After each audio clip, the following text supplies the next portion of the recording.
Hey guys, I'm Katie and my co-host here is Amber, and it's episode 3 of season 3 of the Brown Girls Guide podcast. And today we have two returning guests to discuss a few things about sex, sexuality, and sexual health for women. Hey guys, yes, so as Kelly mentioned, we are talking about some sensitive topics today, or rather things that are usually considered taboo in our communities. And we have two returning guests who will be chatting to us about this too.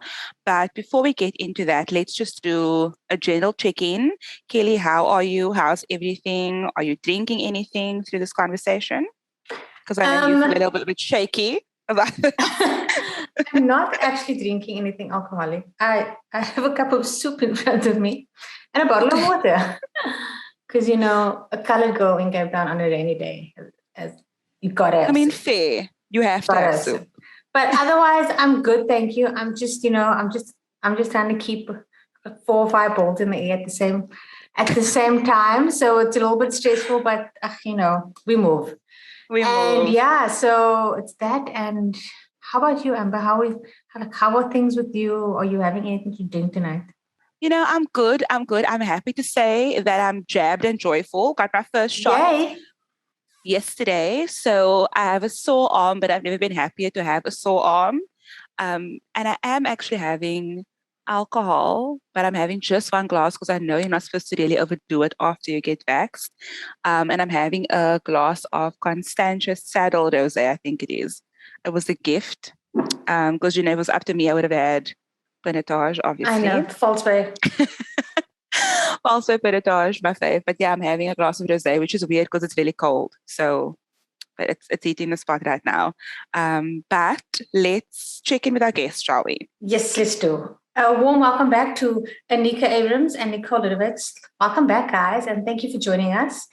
I would say you can both speak at the same time, but let's start with Aneeqa. Aneeqa, how are you? Thank you for coming back to the show. Thank you for having me. I love being on here.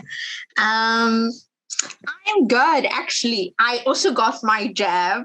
So I was super excited about getting the jab. I've never been so excited about something in my life, and I really don't like needles. But when they said we could go, I was up it. I was ready. I took the day off, guys. You don't even understand. I was like, yes, I am here. Don't worry, I match your energy fully. Yep. And Nicole, I'm sure as a doctor, you are happy to hear that we are all very eager to get our vaccinations. How are you? I am well, thanks. You don't understand how happy you guys made me, just that you're so excited just to have gotten a vaccine. Like, with all the anti-vax stuff going on, like, this has really made me so happy. Well done. But I'm sorry that it hurt, but well done. And thank you for getting it. Thanks so much.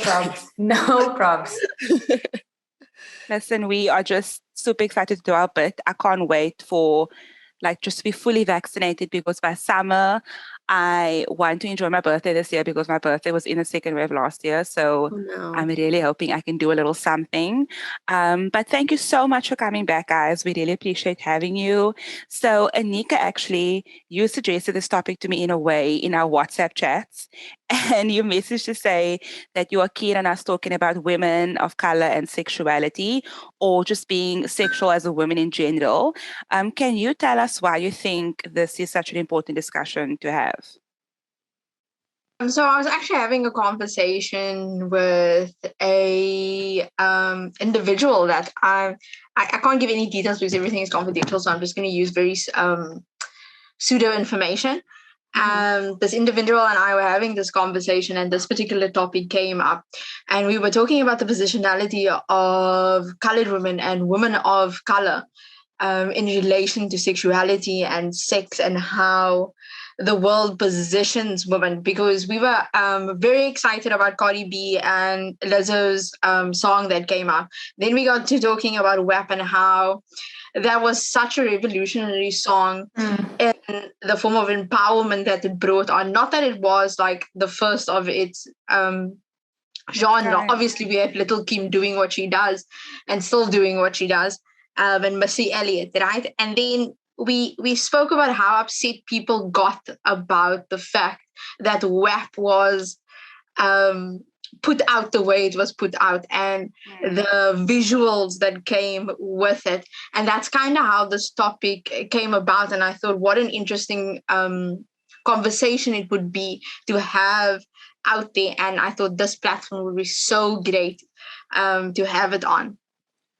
Yeah, I think that's amazing. And especially on the WAP thing, like when I listened to the lyrics and I heard a lot of male rappers had a lot to say about it when it came out. Truly. And I thought to myself, is it just because you guys aren't saying these words about women and we are saying it that's freaking you out? Because I've heard way worse on a David Banner song. So 100%. I don't see what the issue is. It was so many. Yeah. It was really interesting for me to hear because, like, I think men in general had an issue with it. And also, like, this is going to sound bad, like aunties and uncles. And so, like, the older generation were like, oh, what are you exposing your young girls to and whatever. But these are conversations, okay, not necessarily in those explicit words, but like these are conversations that we need to have with young girls and women, that like sex is something to be enjoyed. And there are so many conversations that we just didn't have as children that we should have had. And it really could have prepared us more like for what to expect. Like, I think it would have been good to know that sex is not something like to be scared of. It's actually something that you can enjoy. Did like, any of you guys like ever have that conversation with like someone that actually, you know, like sex is, it's actually going to be pretty great? I don't think my parents ever gave me that conversation. I don't remember a time where my parents educated me on this. So I turned 25 on Saturday. Happy birthday. Thank you so much. So I don't. Is it coming up or was it? No, it was on Saturday. It was the 21st of August. I don't remember this particular conversation with any grown-ups in my life. Somehow I was just expected to know about these things, and what was conveyed is that I was never supposed to enjoy it, which is very fucking messed up. Am I allowed to swear on here? Yeah, yes. Go for it. Sorry. But this particular topic has become such an interest of mine in educating young girls that I interact with on a general basis. Like, my sister and I have adopted songs like WAP as anthems in terms of speaking to female sexuality and the power that lies within owning that sexuality. Because you mentioned that like men say these things so often that it's so normalized that it's kind of foreign and like outlandish if a woman comes up and she goes, okay, this is my sexuality, I'm a sexual individual, and then people want to get offended. Right? But then that just goes back to the way people look at women and the objectification of the female body or feminine sexuality, where other people are allowed to do it and they can do it without consent, and you need to be okay with it. But once you do it as a woman and you own those kinds of things, and then people go, oh shit, she's a hoe. Oh shit, this. Oh shit, that. As if she wasn't supposed to do these things. Yeah. And Nicole, I know you didn't have these conversations growing up. Just for background for Aneeqa, Nicole and I are cousins. So, okay. So I know you didn't have these conversations growing up.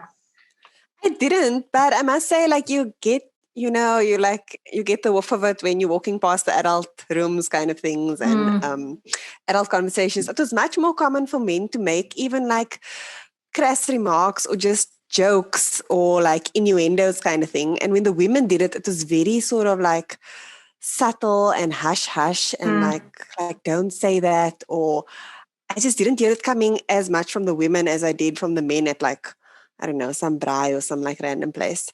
So no, I didn't have those conversations. But I also think it's also very probably uncomfortable for parents to have those kinds of conversations with their children because they don't maybe want to think of their children like that. So I'm not actually sure like where we're supposed to be getting our information from. Yeah. You know, like, I don't know.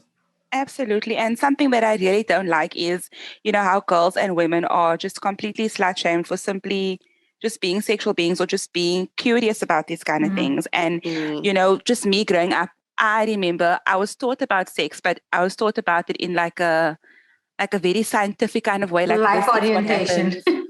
Life orientation. And when my mother explained it to me, it was kind of like, this is what you do, like when you have a baby. It wasn't ever taught to me as this is something you could enjoy or something that you'll do outside of a marriage. It doesn't have to be with, there was no like gendered conversation. It wasn't about women's enjoyment or nothing like that. It was just like, this is what you do only with one partner that you'll have forever.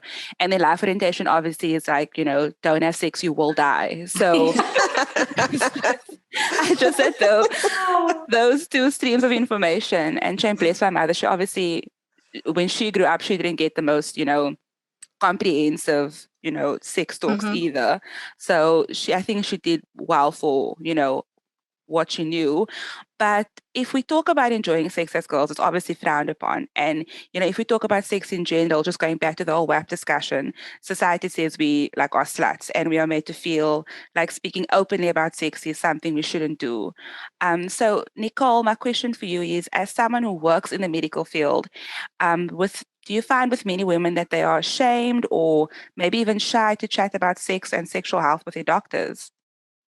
Must say I see quite a lot of cases, like different cases. So the one case that's repetitive is people coming in because they think they're pregnant. And it's a lot of younger people that are married that are seemingly like their thought pattern is like that is their purpose in life is to sort of have a baby.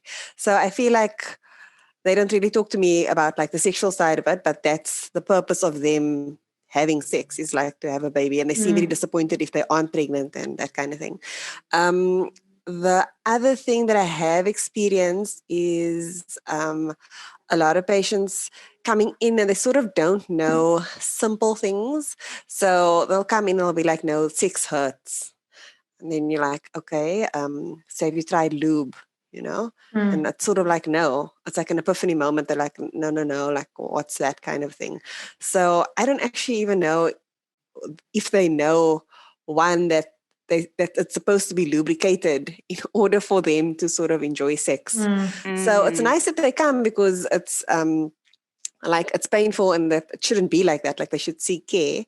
But like just like like that's such a simple thing that can change your whole sexual experience and really make it like a really nice, like positive one.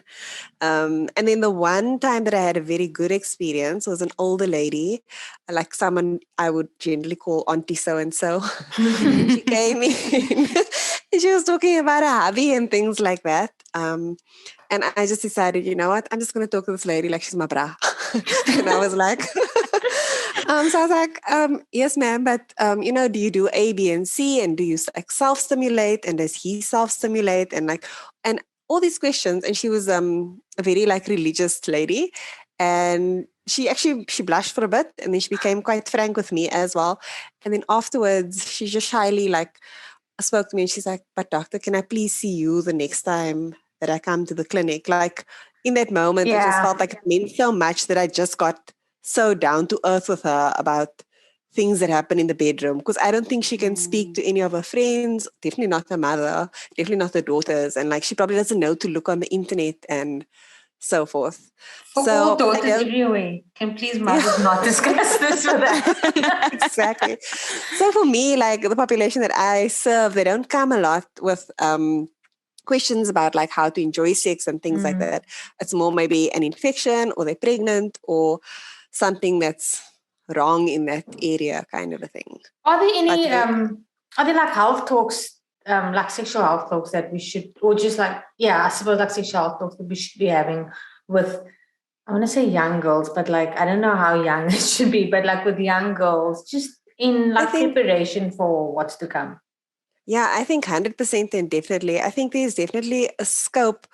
I think I said this in the previous podcast where it's not a teacher and it's not a parent. It's almost like someone that's maybe like in the early 20s that the youth can turn to, but that they also just speak like openly about things like family planning and your choice and your right to say yes and no, and like someone just to come to and be like what is sex? Is it okay? Like also those weird questions that You can't ask anyone else. You're like, how does it work? Like, why doesn't he pee in you if his penis is inside of you? Kind of a thing. Like Yeah. that sounds stupid to like all your friends, but you need someone to like ask that too. And we should definitely be having those conversations early on because people are having sex early on. Like, you don't want to say the number 12, but you're like, yeah, it's happening with 12-year-olds. Like, 18-year-old. yeah, Oh. exactly. So as much as we shy about it, like we have to also just realize it is happening. And the more they know, the better choices they can make. That's how I feel about it. My nerves, because our middle one is now 12. No, he's 13. He just turned 13. And he goes to high school next year. And I'm just like, Lord help us all. Oh, I'm so stressed about it. But you're right. Like, okay.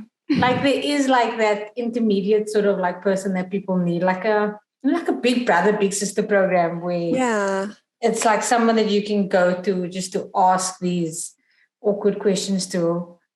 Because it wasn't even encouraged like among like siblings or something. Like I wouldn't talk to my sister about this. And really? And it's actually my only sister about it all the time. It's actually only now in like recent years where my sister will just like tell me something like random, and I'll be like, you know what, you go, you enjoy yourself, and I'll like try to be like super casual about it. But for us, it was never like a conversation that we had. Like if I had to ask my sister how old she was when she lost her virginity, like she wouldn't tell me. No, like she would tell me now, but I don't know the answer off the top of my head now. I feel like now you need to ask. Like you need to ask her now. Well, not right now, but I mean, I'm not going to WhatsApp her and be like, hey. Oh God, your guy. Yeah. Oh my word. But Aneeqa, let's quickly chat about internalized misogyny. And you work in communities where this is rife and it makes it hard for young girls to talk to women in their lives about it. Do you find that this is still prevalent today among girls and women in colored communities? Like there are aunties obviously judging what we wear, making us feel ashamed, like, look, I just saw it that I skirt or whatever, like, judging girls for wanting to be on just exactly. Wanting to be like on birth control or just, exploring sex. Can you chat about that a bit? Yeah, sure. Okay. So the internal misogyny is still very rife in almost every community within South Africa or in Africa alone because of the conservative nature of who we are supposed to be as a people. So that's one. If I speak, I'm not going to speak from a position of authority because obviously I don't have all the answers, but in the circles I've been in and the people I've spoken to, this conversation is something we have so often when we talk about sexuality among young women or just women in general, that this form of internal misogyny has on us as individuals, because we always have to, like, even in this conversation, I'm like looking at what I should be saying and what I shouldn't be saying in terms of what is okay and what isn't okay when we talk about this, not in to shy away from the topic, but certain people get uncomfortable with the topic. Like I have a younger sister, right? She's 17 years old, and when she was 12, she's same age as when she was the same age as your son. We had this conversation about sex. We spoke about consent. We spoke about body positivity. We spoke about what's yours, what you I say give away in a quotation marks, because even that term virginity is rooted in misogyny. It's rooted in giving something away, and it's not yours to own, and it's always for somebody else. So I've been nurturing sex positivity so much. she knows it like the back of her hand, because obviously she's an individual and she's a sexual being. So I never want her to experience or be in a situation where somebody uses coercion or emotional manipulation or all these things people say boys will be boys, or they label under there, right? And that if you love me, you'll have sex with me. She don't take that bullshit. She knows how it, and I did it in the sense of it's a form of protection because she's a woman in South Africa. She will eventually become a woman in South Africa. And I think I have to go back to why I started that, because my background is in psychology, and I think parents often forget that they think of their children as just children. They don't think of their children as these becoming individuals, because essentially we are raising them to become adults or become these individuals that contribute to society. And it then becomes our job to equip them with skills that make them decent human beings. And for her, these are skills she needed to know. These are conversations she needed to have around internal misogyny, around sex positivity, around body positivity, and even why the movement even started in the beginning. And talking about being a sexual individual as a woman and then being a woman of color is such a big conversation that we have, that when she eventually did, I'm not going to put everything on blast here. When she did, she was super excited. She came to me. She was like, "This is what I'm about to do. Don't overreact. Don't overreact." At least she knew like her decision. Like she was like confident in her decision.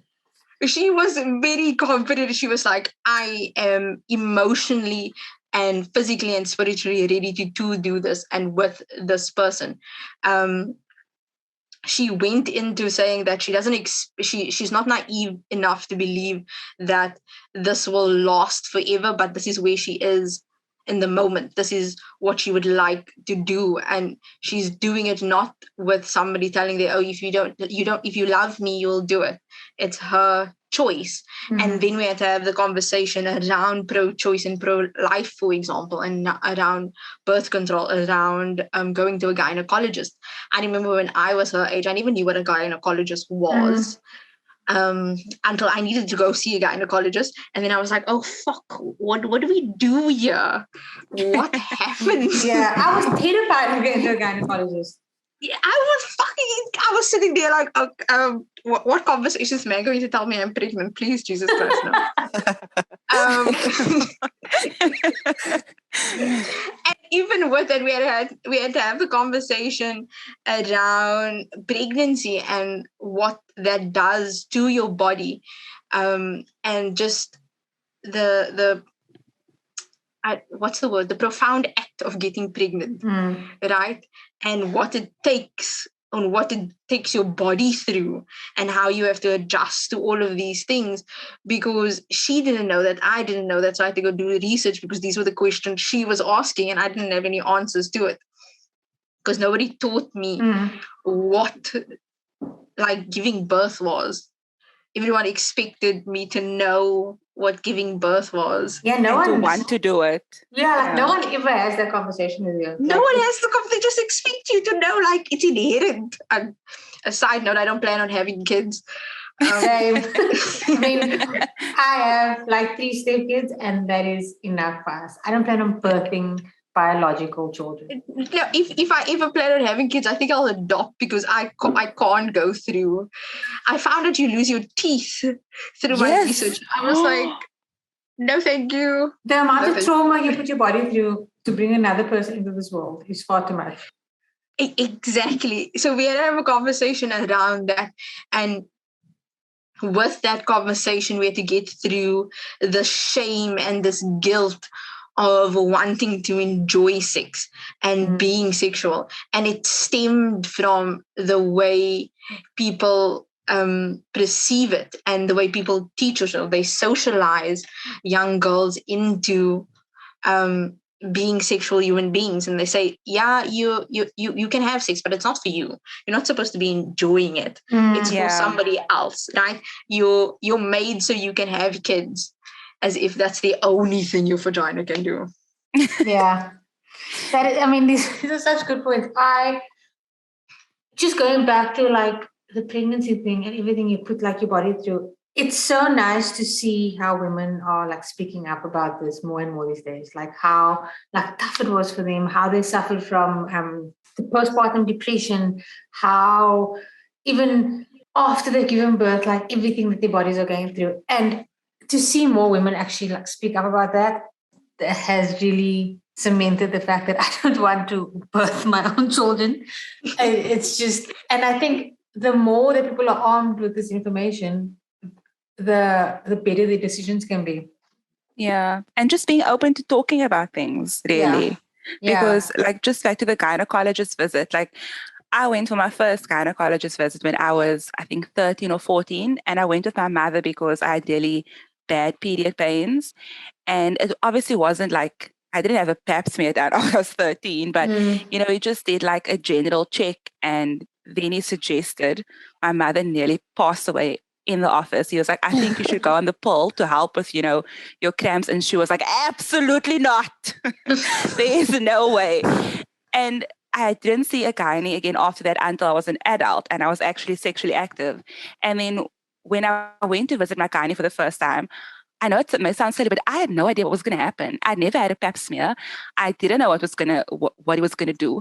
Luckily, he's the best doctor ever. But I mean, no one equips you with that knowledge. No one says, okay, when you go to the gynae, this is what they're going to ask you. This is what you can prepare for.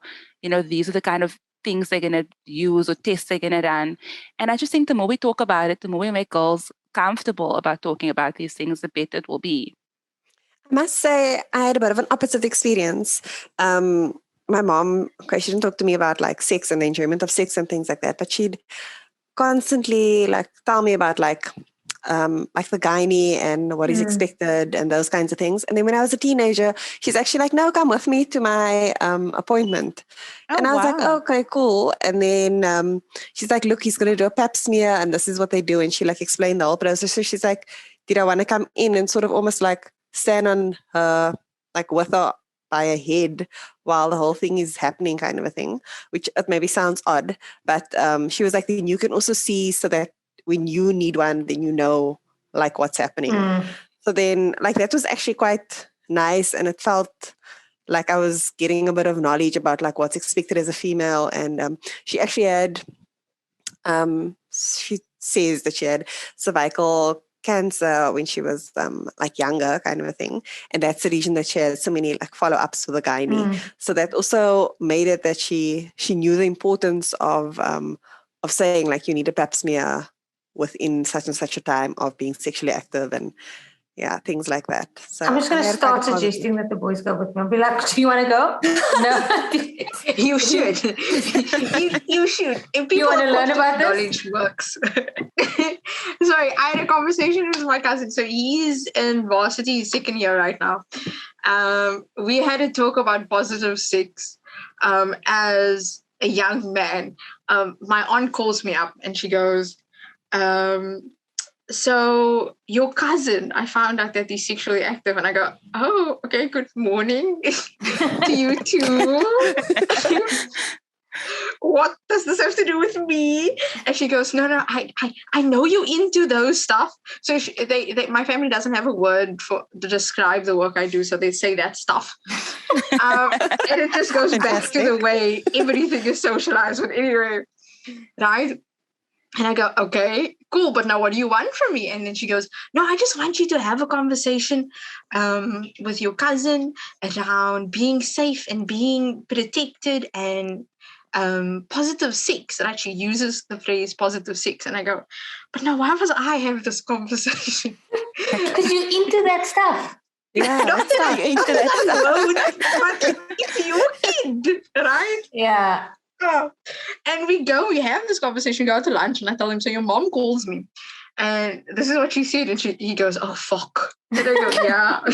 Yeah. And we have the conversation and we talk about having sex as a young man. And he goes, sometimes I really don't want to. And my friends keep going, yeah, but you should. And I go, okay, hold up. So this is a whole different conversation now because we're talking about consensual sex and coercion here for young men. And he goes, I never thought of it that way. I never thought that my consent was being taken away. I just thought I was supposed to be doing it. And I go, okay, but we need to talk about your comfortability. We need to talk about your feelings, because essentially if you feel uncomfortable and somebody forces you, that is not consensual. Right? So we need to gauge and we need to talk around that. And he goes, nobody ever talked to me about my consent. I know about the word consent, and I know that my sexual partner needs to give me consent, but nobody asks me about my consent and how I feel. I'm just supposed to do this. And I go, okay, now we got to change the conversation. And we had to change the conversation around talking about the positionality of young men and the sexual activity, whether or not they want to, whether they are ready, whether they are emotionally here, whether they are enjoying it. Because he goes, these are the things I'm supposed to do, but sometimes I really don't want to. So it was a really interesting conversation and a different version of the conversation.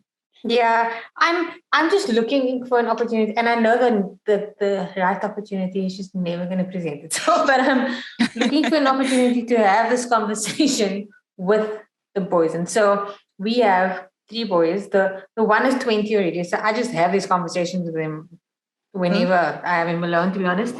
And the other 2 are 13 and about to turn 12, so he's 11.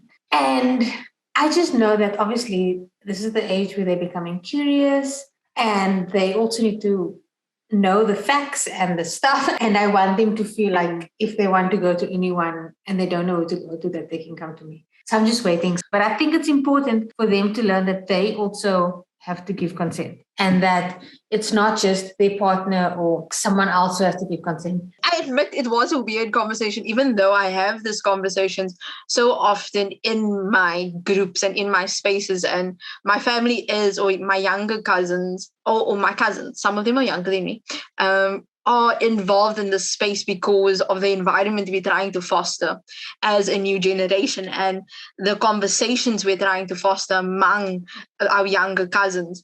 But it was still an awkward conversation to have, because him and I never actually really discussed it to this extent outside of the conversations we have as a group. So now we were like one-on-one, and it was like, how do I bridge this conversation? It's just awkward in general. Amber, do you have any last questions? Because I could easily go on about this for days, but so could I. But I don't have any last questions. But I do just think what we can all learn from this conversation is that we need to have more conversations, essentially. And I really like the way this conversation was going now about consent and how we need to consider both parties and both partners being equally into it, for lack of a better term. But good luck, Kelly, with your chat. From your side, Nikki and Aneeqa, is there anything else you guys want to touch on before we wrap up? I just did want to encourage Kelly to speak to the boys, because I must say, this is going to sound weird now, but my boyfriend one of my ex-boyfriends once came with me to the gynae, because I feel like contraception, as much as it's like a part of the whole thing, I feel like it's a lot on us and very little on them. Yeah.